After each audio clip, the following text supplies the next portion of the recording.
प्रांजल ज्ञान गंगा में आप सभी का स्वागत है। हम संक्षिप्त महाभारत का पाठ कर रहे हैं, जिसमें कि द्रोण पर्व चल रहा है। कल हमने कथा में धृतराष्ट्र का विषाद तथा संजय का उपालंब की कथा को पढ़ा था। आज हम द्रोणाचार्य का शकटव्यूह और कई वीरों का संहार करते हुए अर्जुन का उसमें प्रवेश की कथा को पढ़ेंगे। संजय ने कहा, वह रात बीतने पर आचार्य द्रोण ने अपनी सब सेना को शकटव्यूह में खड़ा किया।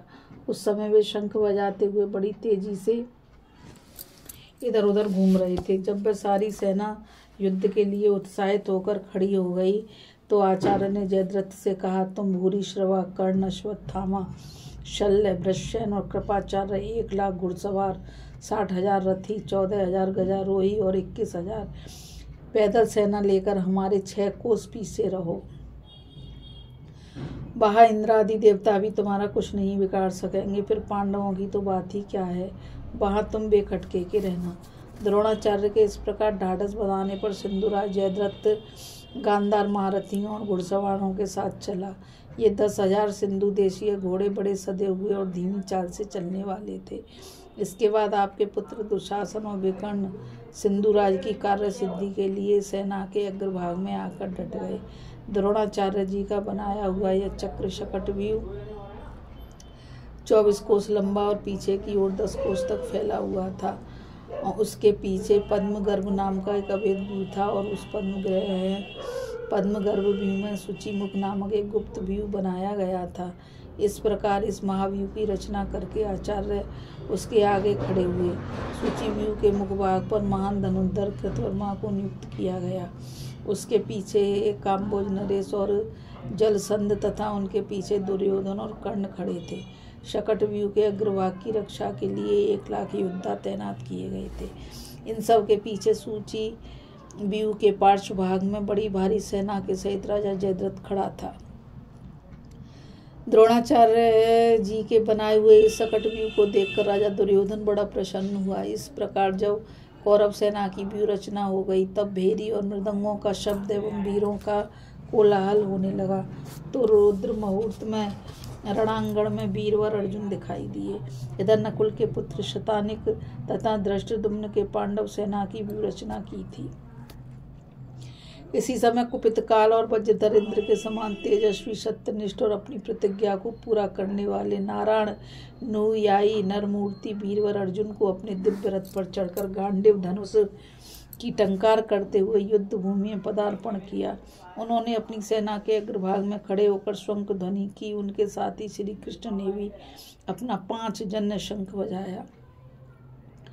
उन दोनों के शंखनाद से आपके सैनिकों के रोंगटे खड़े हो गए, शरीर कांपने लगे और वे अचेत से हो गए तथा उनके जो हाथी घोड़े आदि वाहन थे वे मलमूत्र छोड़ने लगे। इस प्रकार आपकी सारी सेना व्याकुल हो गई। तब उसका उत्साह बढ़ाने के लिए फिर शंख, भेरी, मृदंग और नगारे आदि बजने लगे। अब अर्जुन ने अत्यंत हर्षित होकर श्री कृष्ण से कहा, हर्ष के साथ घोड़ों को दुर्मर्शन की ओर बढ़ाइए। मैं आपकी हस्ती सेना को बढ़ाइए, मैं उसकी हस्त सेना को भेद कर शत्रु के दल में प्रवेश करूंगा।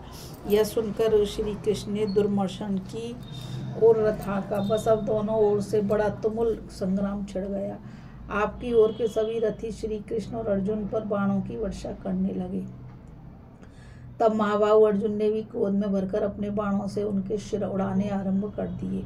बात की बात में सारी रणभूमि वीरों के मस्तकों से छा गई। यही नहीं, घोड़ों के सिर और हाथियों की सूंडें भी सर्वत्र पड़ी दिखाई देने लगी। आपके सैनिकों को सब ओर अर्जुन ही अर्जुन दिखाई देता था। वे बार बार अर्जुन यह है, अर्जुन कहाँ है, अर्जुन वह खड़ा है, इस प्रकार चिल्ला उठते थे। इस भ्रम में पड़कर उनमें से कोई तो आपस में और कोई अपने आप पर ही प्रहार कर बैठते थे। उस समय काल के वशीभूत होकर वे सारे संसार को अर्जुन में ही देखने लगे। कोई लहूलुहान होकर मरणासन हो गए थे, कोई गहरी वेदना के कारण बेहोश हो गए थे और कोई पड़े पड़े अपने भाई बंधुओं को पुकार रहे थे। इस प्रकार अर्जुन ने अपने बाणों से दुर्मर्शन की गज सेना का संहार कर डाला।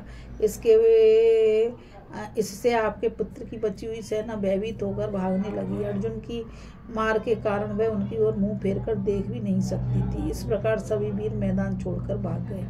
उन सभी का उत्साह नष्ट हो गया। तब अपनी सेना को इस प्रकार छिन्न भिन्न होते देखा आपका पुत्र दुशासन बड़ी गज सेना लेकर अर्जुन के सामने आया और चारों ओर से घेर लिया।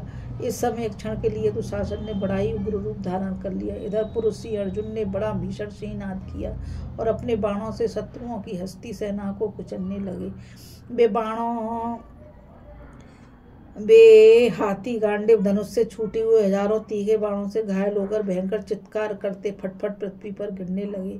उनके कंधों पर जो पुरुष बैठे थे उनके मस्तिष्क भी अर्जुन अपने बाणों से उड़ा देते थे। उस समय अर्जुन की फुर्ती देखने योग्य थी। वे कब बाण चढ़ाते, कब धनुष की डोरी खींचते, कब बाण छोड़ते और कब तरकस से नया बाण निकालते, यह जान ही नहीं पड़ता था। वे मंडलाकार धनुष के सहित नृत्य सा करते जान पड़ते थे। इस प्रकार अर्जुन के हाथ से व्यतीत होकर दुशासन की सेना अपने नायक के सहित भाग उठी और बड़ी तेजी से द्रोणाचार्य से सुरक्षित होने की आकांक्षा से शकट भीम में घुस गई। अब महारथी अर्जुन दुशासन की सेना का संहार कर जयद्रथ के समीप पहुंचने के विचार से द्रोणाचार्य की सेना पर टूट पड़े। आचार्य व्यू के द्वार पर खड़े थे। अर्जुन ने उनके मस्तिष्क पर पहुंचकर श्री कृष्ण की सम्मति से हाथ जोड़कर कहा, ब्राह्मण आप मेरे लिए कल्याण कामना कीजिए। मेरे लिए आप पिता के समान हैं गुरुदेव। जिस तरह अश्वत्थामा की रक्षा करना आपका कर्तव्य है, उसी प्रकार आपको मेरी भी रक्षा करनी चाहिए। आज आपकी कृपा से मैं सिंधुराज जयद्रथ को मारना चाहता हूँ। आप मेरी प्रतिज्ञा की रक्षा करें गुरुदेव। अर्जुन के इस प्रकार कहने पर आचार्य ने मुस्कुरा कर कहा, अर्जुन मुझे परास्त किए बिना तुम जयद्रथ को नहीं जीत सकोगे। इतना कहकर उन्होंने हंसते हंसते अर्जुन को उनके रथ, घोड़े, ध्वजा और सारथी के सहित पहने बाणों से आच्छादित कर दिया। तब तो अर्जुन ने भी द्रोणाचार्य के बाणों को रोककर अपने अत्यंत भीषण बाणों से उन पर आक्रमण किया। द्रोण ने तुरंत उनके बाण काट डाले और अपने विषाग्नि के समान धड़कते हुए बाणों से श्री कृष्ण और अर्जुन दोनों ही पर चोट की। इस पर धनंजय लाखों बाण छोड़कर आचार्य की सेना का संहार करने लगे। उनके बाणों से कट कट कर अनेकों योद्धा, घोड़े आदि धराशायी होने लगे। अब द्रोण ने 5 बाणों से श्री कृष्ण को और 73 से अर्जुन को घायल कर डाला। तब 3 बाणों से उनकी ध्वजा को बीध दिया। फिर एक क्षण में ही बाणों की वर्षा करके अर्जुन को अदृश्य कर दिया। द्रोण और अर्जुन के युद्ध को इस प्रकार बढ़ता देख श्री कृष्ण ने उस दिन के प्रधान कार्य का विचार किया और अर्जुन से कहा, अर्जुन देखो, हमें यहाँ समय नष्ट नहीं करना चाहिए। आज हमें बहुत बड़ा काम करना है, इसलिए द्रोणाचार्य को छोड़कर आगे बढ़ो। अर्जुन ने कहा, आपकी जैसी इच्छा है वही होगा माधव। तब अर्जुन आचार्य की प्रतीक्षा कर बाण छोड़ते हुए आगे बढ़ने लगे। इस पर द्रोण ने कहा, पार्थ तुम कहाँ जा रहे हो? संग्राम में शत्रु को परास्त किए बिना तो तुम कुछ भी नहीं, तुम कभी हटते नहीं। अर्जुन ने कहा, आप मेरे शत्रु नहीं गुरु हैं, मैं भी आपका शिष्य और पुत्र के समान हूँ गुरुदेव। संसार में ऐसा कोई पुरुष नहीं जो युद्ध में आपको परास्त कर सके। इस प्रकार कहते कहते अर्जुन जयद्रथ के वध के लिए उत्सुक होकर बड़ी तेजी से कौरव की सेना में घुस गए। उनके पीछे पीछे उनके चक्र रक्षक पांचाल राजकुमार विधामन्यु और उत्तमौजा भी चले। अब जय, कृतवर्मा, काम्बोज, नरेश और श्रुतायु ने उन्हें आगे बढ़ने से रोका। उन विजय विलासी वीरों के साथ अर्जुन का घोर संग्राम होने लगा। कृतवर्मा ने अर्जुन को 10 बाण मारे। अर्जुन ने उसके 103 बाण मारकर उसे अचेत सा कर दिया। तब उसने हंसकर श्री कृष्ण और अर्जुन दोनों पर 25-25 बाण छोड़े। इस पर अर्जुन उसका धनुष काटकर उसे 73 बाणों से घायल कर दिया। कृतवर्मा ने तुरंत ही दूसरा धनुष लेकर 5 बाणों से अर्जुन की छाती पर वार किया। तब श्री कृष्ण ने अर्जुन से कहा, पार्थ तुम कृतवर्मा पर दया मत करो, इस समय संबंध का विचार छोड़कर बलात् से मार डालो। इस पर अर्जुन ने अपने बाणों से कृतवर्मा को अचेत कर काम्बोज वीरों की सेना की ओर चले। अर्जुन को इस प्रकार बढ़ते देख महापराक्रमी राजा श्रुतायुध अपना विशाल धनुष चढ़ाता बड़े क्रोध से उनके सामने आया। उसने अर्जुन को 3 और श्री कृष्ण को 70 बाण मारे तथा एक तेज बाण से उनकी ध्वजा पर वार किया। अर्जुन ने तुरंत ही उसका धनुष काटकर तरकस के भी टुकड़े टुकड़े कर दिए।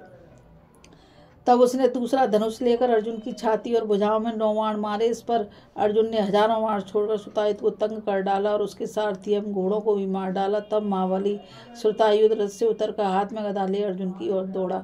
यह वरुण का पुत्र था। महानदी पर्णाशा इसकी माता थी। उसने अपने पुत्र के स्नेहवश वरुण से कहा था कि मेरा पुत्र संसार में शत्रुओं के लिए अवध्य हो। इस पर वरुण ने प्रसन्न होकर कहा, मैं तुझे यह वर देता हूँ और साथ ही यह दिव्य अस्त्र भी देता हूँ, इसके कारण तेरा पुत्र अवध हो जाएगा।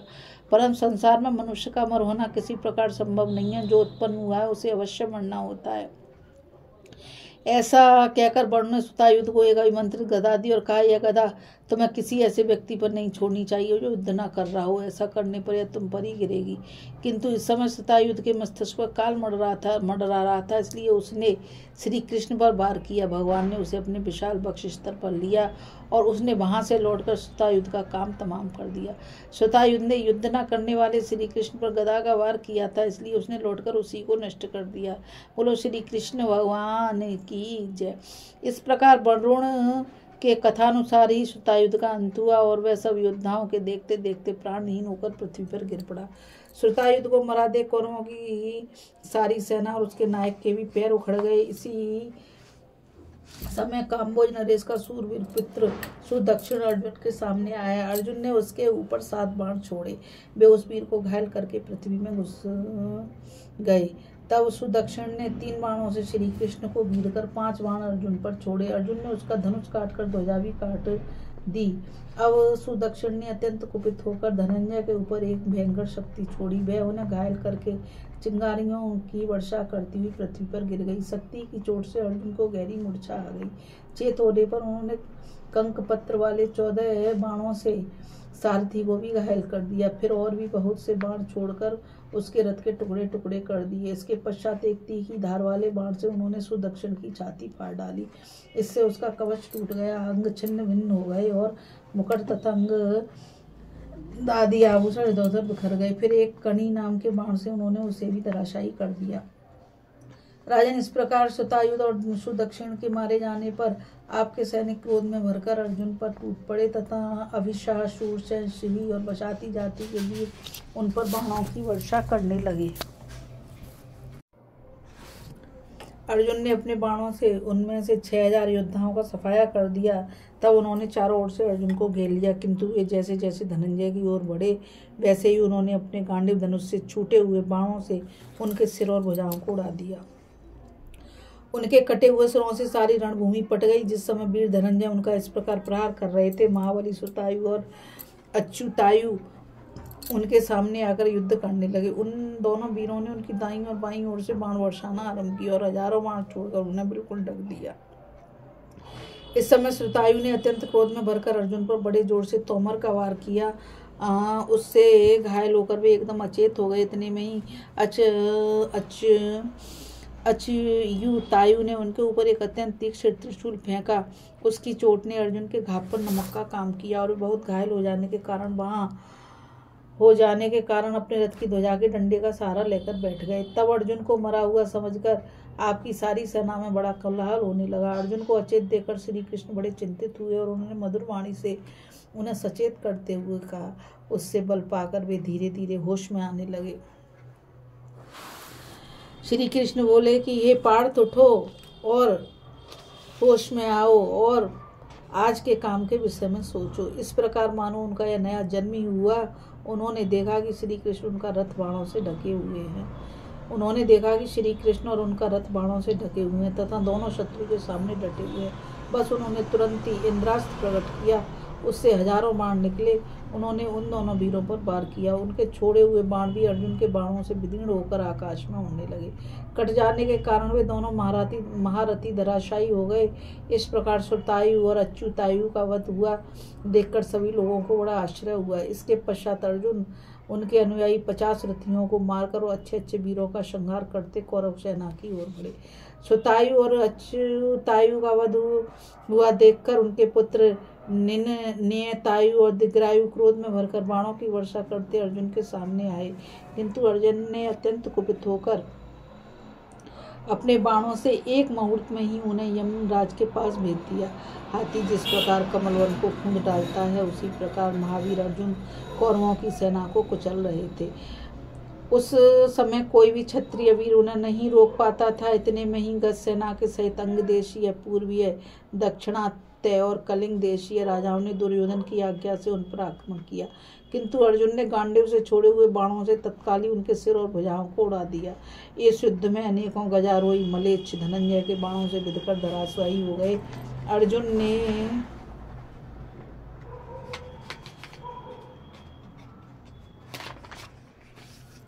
अपने बाण जाल से सारी सेना को आच्छादित कर दिया और मुंडित, अर्धमुंडित, जटाधारी एवं दाढ़ी वाले आचारहीन मलेच्छों को अपने अस्त्र शस्त्र कौशल से काट कूट डाला। उनके बाणों से बिधकर वे सैकड़ों पर्वतीय योद्धा भयभीत होकर संग्राम भूमि से भाग उठे। इस प्रकार घोड़े, हाथी और रथों के सहित अनेकों वीरों का संहार करते हुए वीर धनंजय रणभूमि में विचर रहे थे। अब राजा अम्बष्ट ने उनकी गति को रोका। अर्जुन ने बड़ी फुर्ती से अपने तीखे बाणों से उसके घोड़ों को मार डाला और धनुष को भी काट गिराया। अम्बष्ट एक भारी गदा लेकर बार बार अर्जुन और श्री कृष्ण पर चोट करने लगा। तब अर्जुन ने 2 बाणों से गदा के सहित उसकी दोनों भुजाएं काट डाली और एक बाण से उसका मस्तिष्क भी उड़ा दिया। इस प्रकार मरकर वह धमाक से पृथ्वी पर जा गिरा। बोलो श्री कृष्ण भगवान की जय। बोलो श्री संत अर्जुन की जय।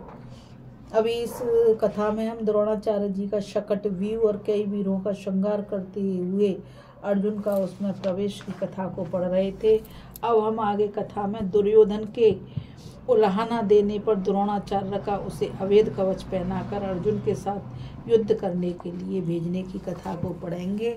इस कथा में बस इतना ही। मैं आप सभी से यही कहना चाहूँगी कि आप इस चैनल को ज़्यादा से ज़्यादा लाइक, शेयर और सब्सक्राइब कीजिए ताकि ये अमूल्य ज्ञान अधिक से अधिक लोगों तक पहुँचे। और जो पीछे की कथाएं हैं उनको आप सुनिए, क्योंकि आप जब शुरू से इन कथाओं को सुनेंगे तो आपको इस महाभारत के बारे में पूरी जानकारी मिलेगी। वैसे तो इस महाभारत की प्रत्येक कथा ही अद्भुत है, हर कथा से कुछ ना कुछ हमें सीख मिलती है, लेकिन आप जब शुरू से पढ़ेंगे तो आपको ज्ञान होगा कि ये क्या है, कैसे है और क्यों है। और मैं आप सभी से यही कहना चाहूँगी कि मुझे ये भी बताइए कमेंट के द्वारा कि आपको इस महाभारत की कथाएं कैसी लग रही हैं, और यदि कोई त्रुटि हो रही हो तो उसको भी मुझे बताइएगा ताकि मैं उसमें सुधार कर सकूं। अब कल फिर मिलेंगे एक नई कथा के साथ। राधे राधे, जय श्री कृष्णा, नमस्कार।